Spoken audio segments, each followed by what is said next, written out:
Salam əziz abituriyentlər. Bugün, yəni 9 noyabrda hədəf kurslarında baş tutan buraxılış sınağının izahını verəcəm. 10-cu sinifin izahını veririk.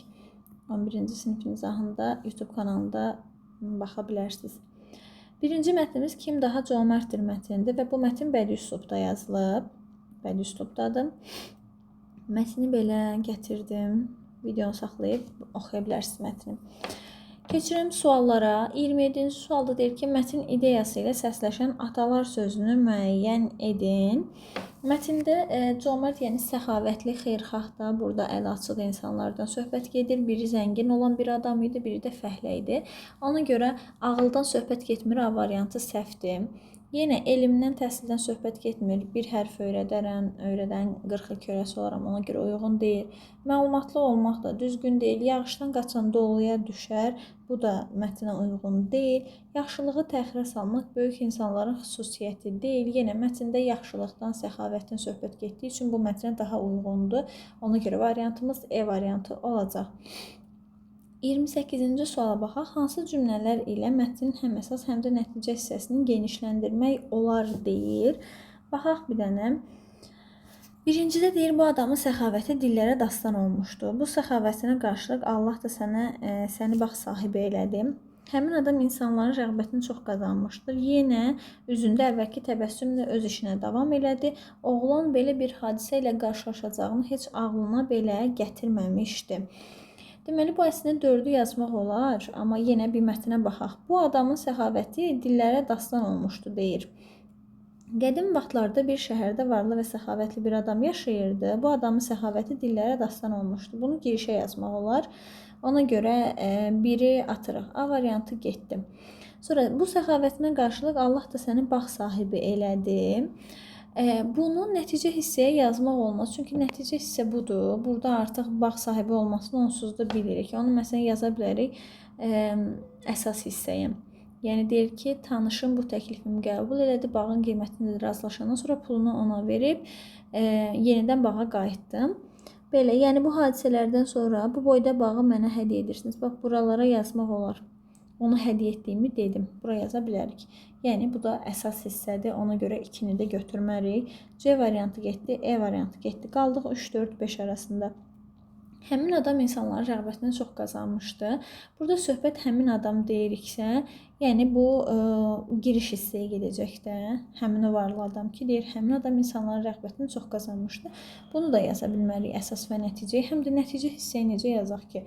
Bu ilk verilən bir məlumatdır. Götürüb yazırıq ki, həmin adam insanların rəğbətini çox qazanmışdı. Ona görə 3 olmaz. Variantımızdan D çıxdı və 4-5 qaldı. Yenə üzündəki əvvəlki təbəssümlə öz işinə davam elədim.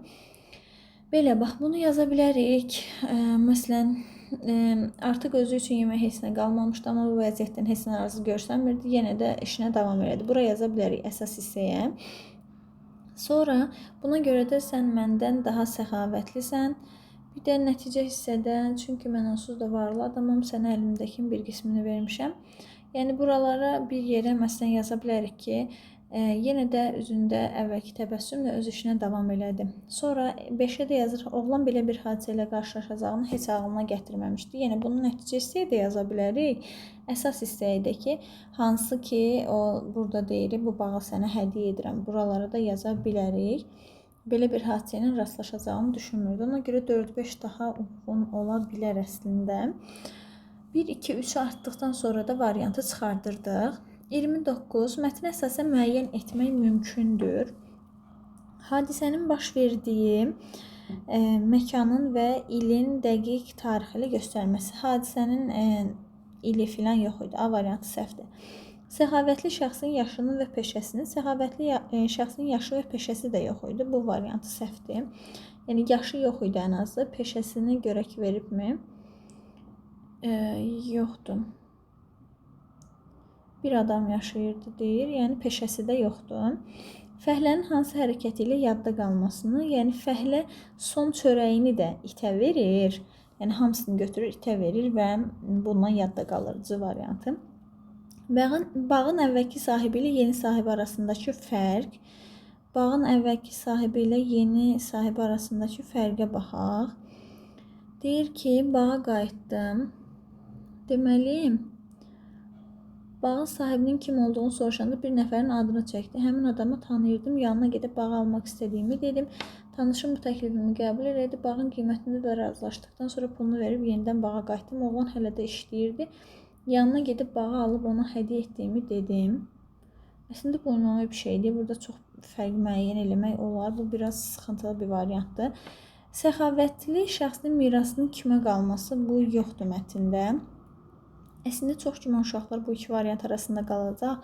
Bağın əvvəlki sahibi, məsələn, bu varlının tanışı idi. Yeni sahibi isə varlının tanışı deyildi. Belə bir fərq müəyyən eləmək olar. Əslində bu variantda qismən uyğundur. Görək suala nə gələcək, amma əsas C variantı düzgündür. Belə, sonra 30-cu sual mətnin plan ardıcıllığını müəyyən edin deyir. Plan ardıcıllığına baxaq.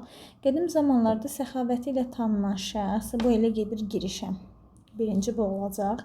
Daha sonra bir dəqiqə.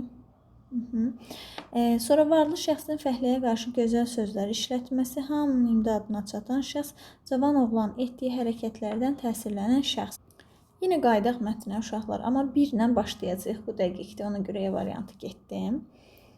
Buradan baxaq, o harada bir kasıb görsə ona kömək edir, ehtiyacı olan adamların əlindən tutardı. Ona görə 3 ilə də davam edirik. Hamının imdadına çatan şəxs 1, 3. 1, 3 ilə davam ediriksə C da getdi, D da getdi. Hamının bunu seçdiyi variantlardan varlı şəxsin fəhləyə qarşı gözəl sözlər işlətməsi, cavan oğlanın etdiyi hərəkətlərdən təsirlənən şəxs. Birinci təsirlənir, sonra da gəlir xoş sözlər işlədir. 1, 3, 4, 2. 1, 3, 4, 2, 30'da olacaq A variantı.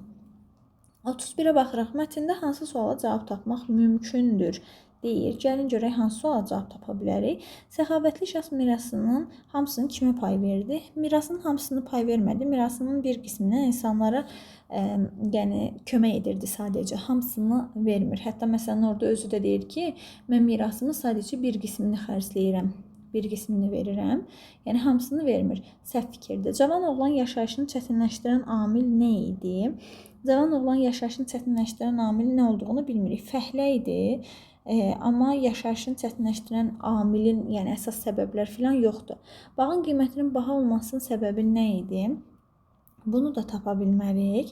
Fəhlənin hansı hərəkəti ilə ona bağ verildi? İtə çörək verməsi ilə təsirlənir. D variantı. Səxavətli şəxs nədən gileylənirdi? Elə bir şey də yoxdur. Keçdik açıq suallara. Deməli, bu 5 açıq sual, qapalı sual oldu. 32. Mətndə əvvəldə işarə qoymuş sözlərin qarşılığını yazın. Görək nədir? Baxarıq. Səxavət və təklif sözləri. Cümlə daxilində oxuyaq. Tanışım bu təklifimi qəbul elədi. Təklif sözünə fikir yazmaq olar. Məsələn, tanışım bu fikrimi qəbul elədi. Yaza bilərik. Daha sonra yanına gedib bağı almaq istədiyimi dedim. Fikir yazmaq olar. Başqa nə yaza bilərik? Fikirləşək. Düşüncə biraz olmaz, amma fikir daha düzgündür. Bu rəyimi qəbul elədi. Belə də ola bilər əslində. Təklif və fikir daha düzgündür. Sonra səxavət sözünə. Səxavət də nədir uşaqlar? Cömertlikdir, düzdürmü? Və yaxud açıq ürəklilikdir. Bunu yazmaq olar. Cömertlik, açıq ürəklilik. Açıq ürəklilik yox, daha doğrusu əl açıqlıq. Səxavət, əl açıqlıq, cömertlik yazmaq olar. Yazırıq buradan. Deməli, səxavətə yazırıq. Tez yazaq. Əli, açıqlıq və cömertlik. Niyə görə mən isim formasında yazdım uşaqlar? Çünki səxavət isimdir. Əgər səxavətli olsaydı əli açıq, cömert yazardıq. Səxavət isim olduğu üçün mən onun qarşılıqlarının da isim olmasına biraz diqqət etməliyəm. Belə, təklif sözünə də yazmaq olar. Mənim fikrimi qəbul elədim. Təklifə fikir yaza bilərik. İndi ağlıma gələn variant fikirdir. Bəlkə başqa sözlər də yazmış ola bilərsiniz. 33. Mətndə nöqtələrin yerinə uyğun ifadə yazmaqla cümləni tamamlayın deyir. Gəlin görək nöqtələr hardadır. Deməli, cavan oğlan bağda işləyirdi. Biraz onun işləməsinə baxdım. Tamaşa etdim də olar. Baxdım, tamaşa etdim. Biraz onun işləməsinə, məsələn, izlədim olmaz. Götürüb izlədim filan yazarsınız birdən. Biraz onun, çünki buradakı şəkil üçün nəzərə almalısınız. Biraz onun işləməsinə izlədim olmaz. Biraz onun işləməsinə baxdım, tamaşa etdim. Belə, baxmaq, tamaşa etmək yazırıq. Şəkilsini filan nəzərə almaq lazımdır. İşləməsinə tamaşa etdim. Tamaşa etdim. Belə, keçdik 34-cü suala. Deyir ki, səxavətli şəxsin xarakterik xüsusiyyəti yardımsevərdir. Düzdürmü? Məsələn, giriş hissədə deyir ki, harada kasıb görsə, kömək edərdim. Harada kasıb görsə yazırsınız. Əsaslandırırsınız da, kasıb görsə kömək edərdi. Və yaxud başqa özümüz tapaq. Mən burada altından xətt çəkim. Harada kasıb görsə kömək edərdi. Bunu yaza bilərsiniz. Ehtiyacı olan adamların əlindən tutardı. Bunu da yaza bilərsiniz. Üzərindən xətt çəkdim. Bunu da yazmaq olar. Daha sonra elə bu fəhləyə yardım edir. Bağı alıb ona verir. Onu da yaza bilərsiniz. Belə. Yəni ən azı 3 dənəsini bu formada yazmaq olar. Keçdim 35-ci suala. Deyir ki, insanlar arasında səxavətli şəxs sevilirdi. Niyə görə sevilirdi? Çünki ehtiyacı olanlara kömək edirdi də. Ehtiyacı olana kömək edirdi. Yardım edirdi. Səxavətli davranırdı. Kimin nələrsə yaza bilərsiniz. Sonra, səxavətli şəxs fəhlənin hərəkətindən təsirləndir. Nəticədə nə oldu? Təsirləndi. Bir dənə baxaq. Düzdür, bağı alır, amma yenə də həmin o birbaşa səbəbə baxaq. Deməli, cavan oğlan bu hərəkəti mənə yaman təsir etmişdi. Deməli, təsirlənib, yaxınlaşıb ona salam verib bunun nəticəsində.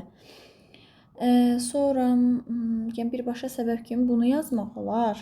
Təsirləndi, getdi ona salam verdi. Bir ümumi olaraqdan ümumi bir nəticə düşünsək, bağ hədiyyə etdim. Təsirlənir və belə şey olmurdu. Gedir salamlaşır, gedir danışır onunla. Danışır onunla. Bir də ki, ümumi olsa, məsələn, bağ almağı yazmaq olar. Amma ən düzgünü budur. Bağ hədiyyə etdim.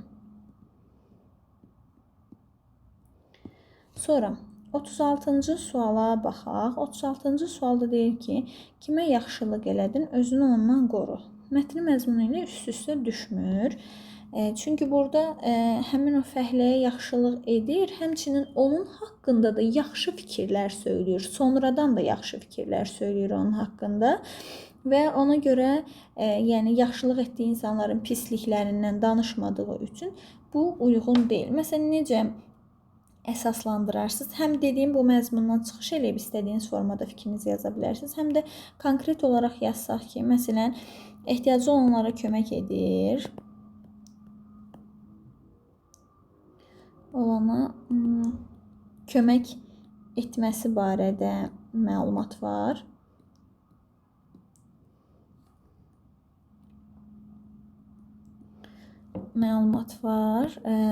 Yəni ona edilən pisliklər yoxdur və məlumat verilmir.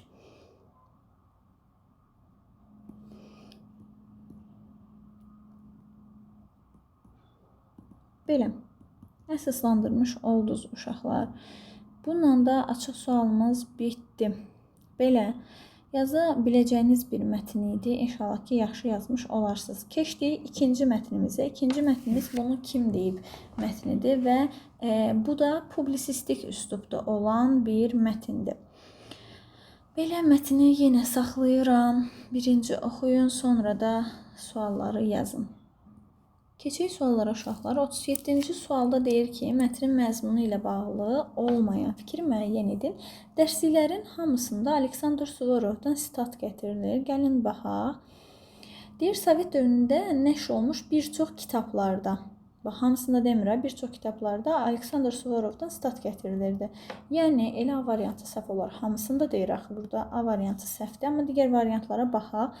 General olmağı arzulamayan əskər yaxşı əskər deyil. Fikri tam dəqiqliklə demək olmaz ki, Aleksandr Suvorova aiddir. Düzgündür. Çünki onun Aleksandr Pogoskiyə aid olduğunu da deyirlər və yaxud deyirlər ki, Napoleon bunu daha əvvəl deyib. Ona görə bu düzgün fikirdir, atırıq. Aleksandr Pogoski Aleksandr Suvorovdan general olmağı arzulamayan əsgər yaxşı əsgər deyil fikrinə başqa cür yanaşmışdır. Baxaq, Aleksandr Pogoski Aleksandr Suvorovdan. Deməli, əsgər qeydləri kitabında rast gəlinir. Əskər yaxşı əskər deyil, amma gələcək taleyi barədə çox düşünən əskər ondan da pisdir. Məsələn, belə bir fikri də verilir. Ona görə bu da düzgündür. Atırıq bunu da. Napoleonun ordusunda marşal rütbəsinə qədər qalxa biləcək əskərlər var idi. Düzdür, mətndə deyilir bu. Ki, Napoleonun ordusu Avropada adi əskərin marşal rütbəsinə qədər yüksələ biləcək yeganə ordu idi. Ona görə bunu çıxardırıq. D variantı getdim. Sürünmək üçün doğulanlar uça bilməzlər ifadəsindən yeni hikmətli fikirlər yaranmışdır. Düzdür, o da baxın burada deyir ki, ifadəsi o qədər məşhurdur ki, onda yeni aforizmlər yaranır. Mətnə görə düzgündür. Variantımız oldu, A variantı. 38. Mətnə əsasən müəyyən etmək mümkündür. Baxaraq, Xemnisterin Maksim Qorkidən əvvəl yaşadığını deyir. Gəlin görək. Xemnisterin Maksim Qorkidən əvvəl yaşadığını. Ola bilsin ki, buradan deyir ki, Şahin nəğməsi əsəri, Maksim Qorkinin Şahin nəğməsi əsərindən sonra sürünmək üçün doğulanlar uça bilməzlər aforizmi dillər əzbəri oldu. Düzdürmü? Sonra deyir ki, məsələ burasındadır ki, Şahin nəğməsində 119 il əvvəl Rusiya Akademiyasının üzvü, şair və tərcüməçi İvan Xemnister. Yəni, buradan görürük ki, 119 il əvvəlsə deməli öncə yaşayıb deyil. Uşaqlar, bunun da variantı oldu, A variantı. Keçirəm BCDE-yə baxmağa. General olmağı arzulamayan əskər yaxşı əskər deyil fikrinin faktlarla Napoleona aid olduğunu. Bu sadəcə deyir ki, deyirlər, faktlarla demir axı. Deyir ki, Fransız sərkərdəsi bu ifadəni Pogoskidən əvvəl işlətdiyini deyir Napoleonun. Yəni, tədqiqatçılar deyir, amma faktları yoxdur. B variantı səhvdir. Xemnisterin kişi və inək təmsili məzmununu onu da buradan tapırıq. Deyir ki, kişi və inək təmsili əsərin son sətirlərində bu ifadəni görmək mümkündür. Axı, necə müəyyən eləyir? Məzmunu yoxdur axı. Napoleon ordusunun yenilməz olması barədə bir şey yoxdur. D səhvdir. Rusiyada ən məşhur hikmətli deyimi. Deməli, baxırıq. Deməli, 18-ci Rus sərkərdəsi Aleksandr Suvorovdan sitat gətirilirdi Sovet dövründə. Həqiqətən bu ifadəni işlətdiyinə heç sübut yoxdur, deyir ki, baxın, bu general olmağı arzulamayan əskər yaxşı əskər deyil fikri var, amma ən məşhurdurmu? Biz bunu bilmirik. Mətndə ən məşhur olmasını demir. Sadəcə deyir ki, bir çox kitablarda deyilir.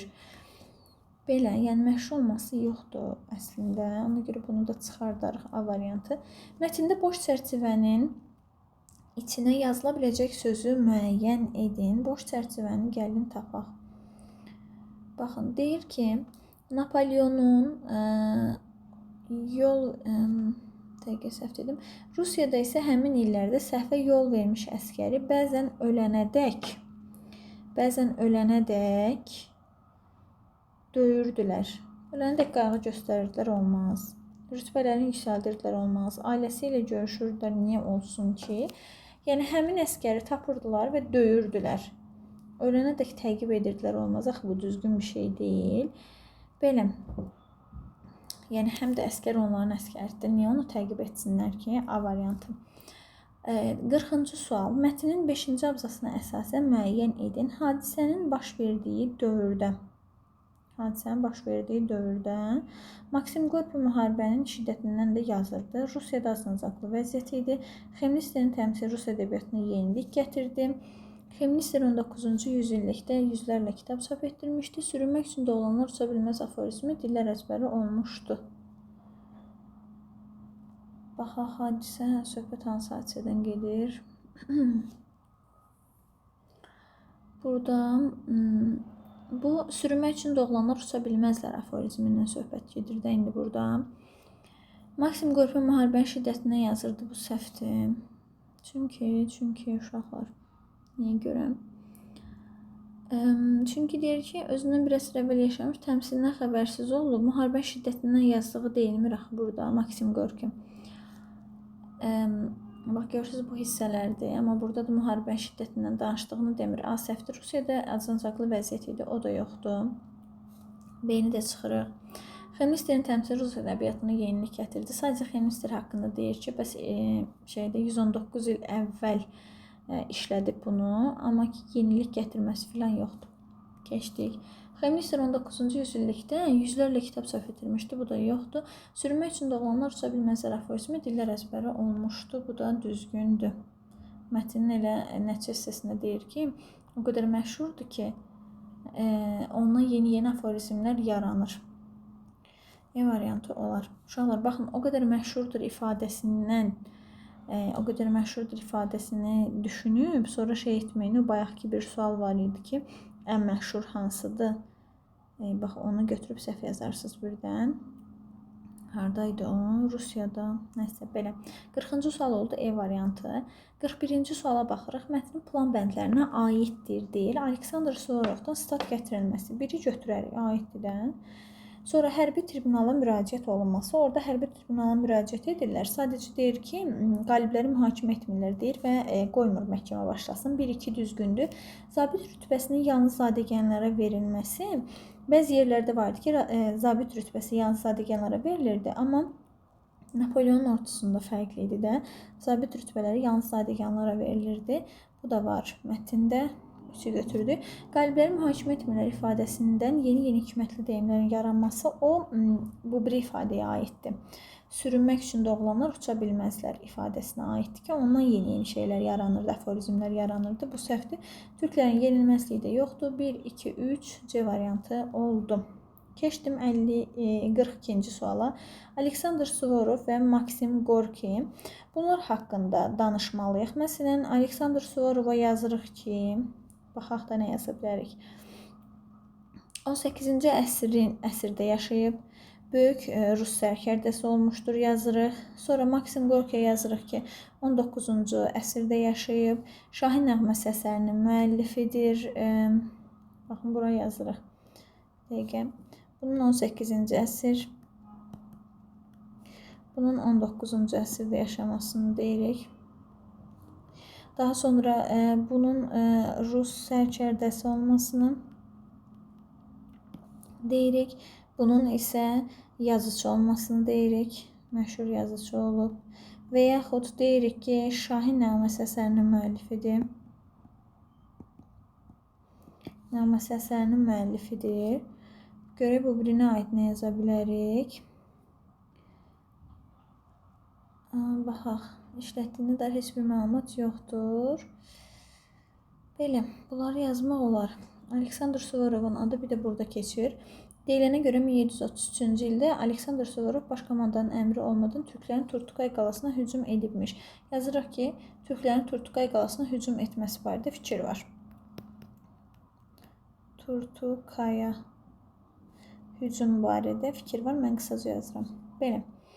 Keçdim 43-cü suala uşaqlar. 43-cü suala deyir ki, mətndə tündqara hərflərlə verilmiş söz əsasında cədvəl tamamlayın. Sözün qarşılığı, bir də qarşılığın başqa cümlə daxilində işlədilməsi.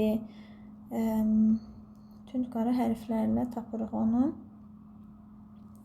Yüksələ biləcəyi, Avropada adi əsgərlərin marşal rütbəsinə qədər yüksələ biləcəyi yeganə orduydu. Yeganə sözünü nə ilə əvəz eləyə bilərik? Məsələn, yaza bilərik tək. Marşal rütbəsinə yüksələ biləcək tək ordu idi. Bircə ordu idi. Tək, bircə. Bunları yazmaq olar.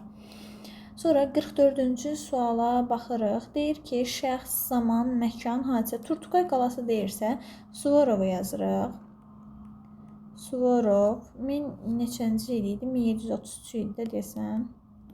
Dəqiqə baxaq, dəqiqləşdirək yenə də. 1733 bayaq xətləmişdim o hissəni. 1733-cü ildə Turtukaya hadisə hücum edib. Hücumu. Belə. 45-ci suala baxıram. Sürünmək üçün doğulanlar uça bilməzlər fikri faktlarla Maksim Gorkiyə aiddirmi? Fikrini əsaslandırırsınız. Uşaqlar, sürünmək üçün doğulanlar bayaqdan bir mətni oxuyuruq və bunun faktlarla əslində tam kimə aid olduğunu demək mümkün deyil.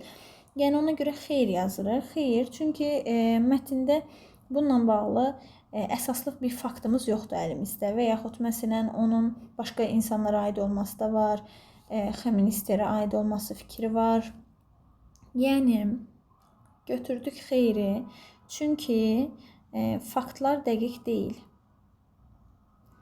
Faktlar dəqiq deyil. Yazırıq. Bitir. Keçdim 46-cı suala. Mətndə altından xətt çəkilmiş söz mətndə üslubi baxımından hansı funksiyada işlənmişdir? Altından xətt çəkilmiş sözümüzü tapırıq. Tez görək hansı sözdür. Əsas məqsəd hansı yol ilə olursa olsun uğur qazanmaqdır. Burada vasitə mənasındadır. Yəni məcazi mənadadır. Məcazi mənadadırsa poetik funksiyadadır. Götürdük. Poetik funksiyada bu qədər elə poetik funksiyada götürürük. Fərqli bir funksiyada işlət demir bizə. Keçdik 47-ci suala. Mətnimiz bitdi uşaqlar. Bu qrammatikadır artıq. Mətnlərlə bağlı bu qədər. Keçirəm qrammatika suallarına. Yazılışı ilə deyilişi fərqlənməyən sözləri müəyyən edin deyir. Xəstə, xəstə deyilir, fərqlənir. Biri atdıq. Ağacdələn, ağacdələn deyilir. İkini atdıq, c-çıya çevrildi. Görünməz, n-dan sonra m-b samitlər gələndə o özü də m-ya çevrilirdi. Fərqli deyilir. Zəmilər və şərəf sözü isə özü kimi deyilir A variantı. Aşağıda verilmiş şeir parçası ilə bağlı doğru fikri müəyyən edin. İnsanın bəzəyi şərəfi məncə deyildir. Nə ipək, nə tirmə oğlum. Baxaq görək nə deyir. Altından xətt çəkilmiş sözdə hal şəkilçisi vardır. İnsanın yəlikli bəzəyindəki idə mənsubiyyət yəni təsirli hal deyil bu. A variantı səhvdir. İkinci misrada bir təsirli hal və bir adlı hal işlənmişdir. İkinci misrada deyir ki, əlaqələndirə insanın bəzəyi şərəfi məncə nə ipək deyil adlı hal, nə tirmə deyil adlı hal, oğlum da adlı haldır. Yəni təsirliyi yoxdur. B variantı getdi. Tünd qara hərflərlə verilmiş söz çıxışlıq halda olan isimdir. Yaxşıdan yaxşı ol ellərsində yaxşı sifətdir uşaqlar. Çıxışlıq halda olsa da sifətdir. İsimləşib, yəni C variantı da deyil. Sonuncu misrada adlı halda olan söz işlənmişdir. Kimsəyə bir ziyan yetirmə oğlum. Oğlum adlı haldadır. Düzgündür. Götürdük D variantına. Üçüncü misrada müəyyən yəlik hallı bir sözə rast gəlinir. Müəyyən yəlik hallı yaxşıdan yaxşı ol ellər içində. Bu qeyri-müəyyən yəlikdir. Ona görə bu da düzgün deyil. D variantı oldu. 49. Deyir ki, amonimləri müəyyən edin. Deməli, uşaqlar, qitə sözü amonim sözdür. Bir var, şeir şəkli olan bir qitə var. Şeir növü, janrı, qitə. Bir də var materik qitə. Yəni, biri götürürük. Kitabın amonimliyi yoxdur, 4-ə atırıq.